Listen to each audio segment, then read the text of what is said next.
Okay, so this is Coach Powell, and I am going to take a short video of my room and explain how I have limited the exposure of students so that if a person in my room has been exposed to COVID-19, their area of impact will be much smaller. Because we can't socially distance 30 students in our high school classrooms, what we have done is cluster the desks so that instead of a student in rows who would be exposing 11 or 12 students, with these clusters of desks or tables, we have limited the exposure to at the most 4 students, and in most situations only 3.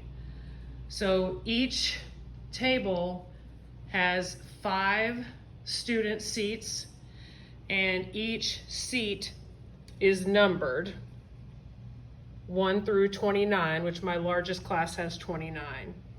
Next to each number is every class period I teach, so that we can keep an accurate seating chart of who is at each table. In addition to that, there is tape on the floor that shows how far apart each group of tables is. There's 8 feet 10 inches between the one inside the door and this cluster. This is the only one that has 4 seats instead of 5, but again, they are numbered. Between this one and the next one is 6 feet, which is the minimum.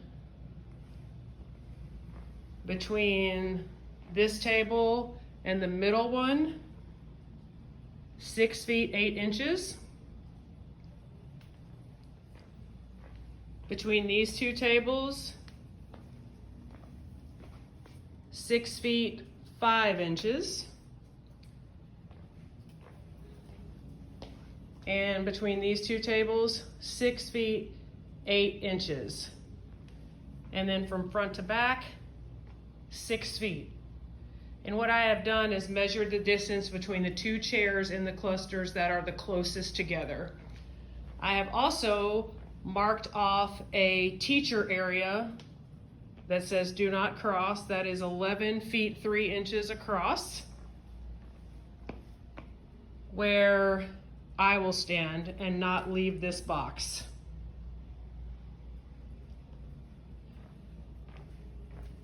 I have also marked another teacher area by my desk. And as you can see, it is 7 feet 8 inches from the closest chair to my chair, and 9 feet 10 inches from this cluster.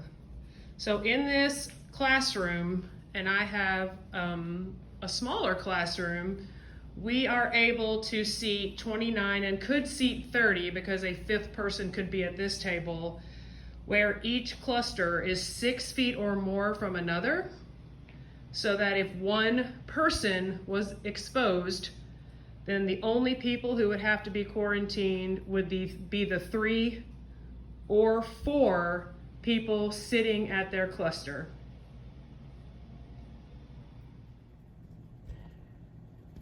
Okay, I also have a map drawn of my classroom that shows where all the tables are. The red area is the teacher areas.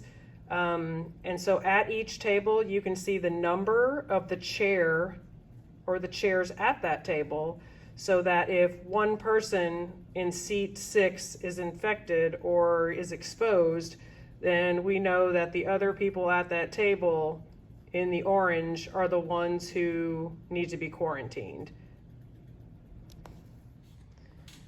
One last thing, where there are seats that are not at least 6 feet from another chair, I have placed X's in those spots to say that no chairs can go there because the distance would be less than 6 feet.